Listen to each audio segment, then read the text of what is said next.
Bonjour tout le monde, j'espère que vous allez merveilleusement bien aujourd'hui.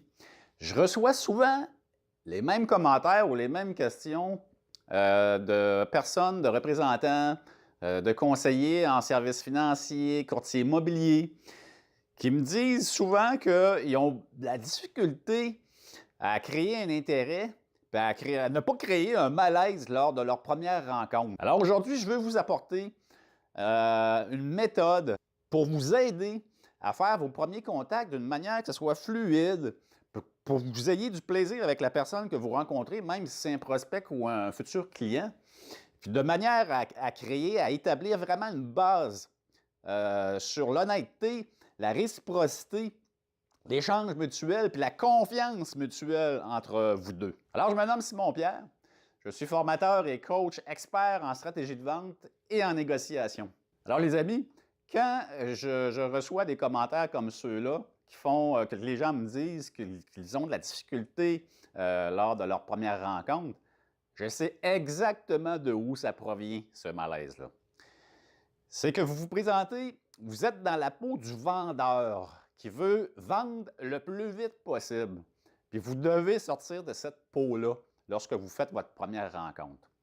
Quand vous rencontrez une nouvelle amie, un nouveau copain, un nouveau collaborateur, qu'est-ce que vous établissez comme relation dès le départ?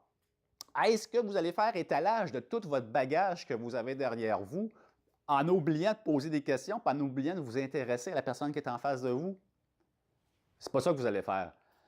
Vous allez débuter, vous allez vous présenter rapidement, vous allez poser des questions à la personne qui est en face de vous de façon à vous intéresser à elle, d'en savoir le plus possible sur cette personne-là. Alors, qu'est-ce que ça crée, ça? Ça va créer un lien de réciprocité. Ça va créer un lien de confiance. Puis on essaye d'aller chercher des points communs entre la personne qui est en face de nous et nous-mêmes.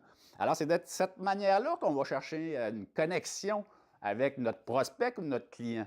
En laissant de côté produit ou service à vendre pour vraiment s'intéresser à la personne qui est en face de nous. C'est exactement comme ça qu'on se vend, qu'on réussit à se vendre nous-mêmes. Alors ça, c'était la première étape que vous devez établir lors de vos rencontres. Alors la deuxième étape, vraiment importante, c'est vous présenter vous-même.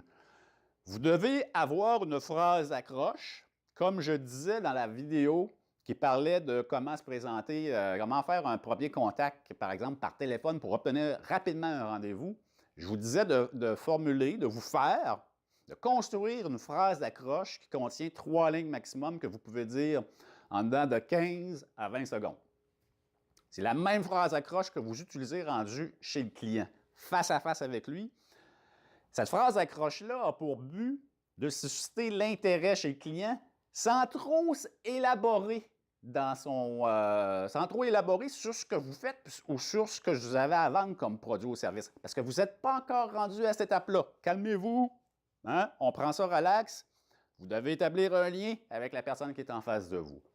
Donc, phrase accroche qui va susciter l'intérêt, qui va susciter aussi le questionnement dans la tête de votre futur client.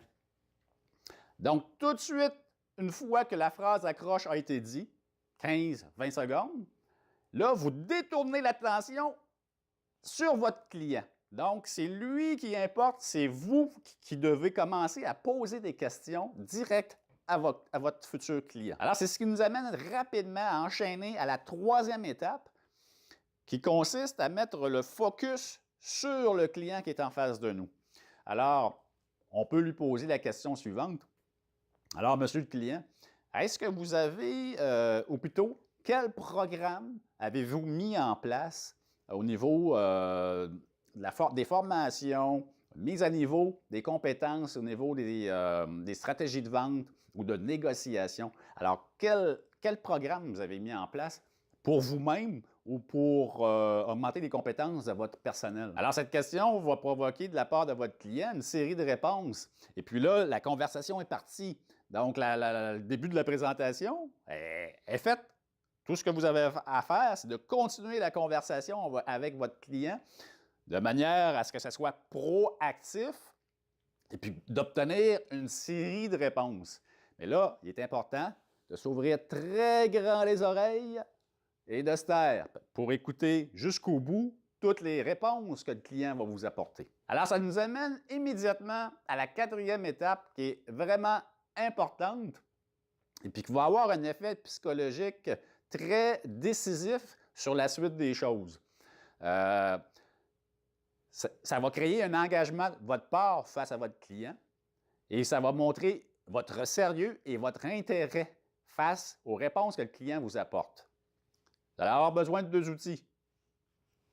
Un crayon et un bloc-notes pour prendre des notes sur ce que le client vous dit. Ça démontre à votre client tout l'intérêt que vous avez aux réponses qu'il vous apporte. En créant cet intérêt-là, ça crée un lien de confiance avec votre client. Ça démontre votre sérieux face au client en démontrant votre réel intérêt face à ce que le client vous apporte comme mine d'informations. D'une part, vous n'allez pas oublier ce qu'il vous dit, puis d'autre part, vous créez un lien très solide, un lien de confiance très solide avec votre futur client. Alors, c'était les 4 étapes que je vous conseille vivement de mettre en pratique dès vos prochaines présentations chez vos futurs clients. De cette manière, vous allez pouvoir vous débarrasser du petit malaise que vous aviez lors de vos premières rencontres avec vos futurs clients. Donc, si vous avez aimé, faites un pouce en l'air.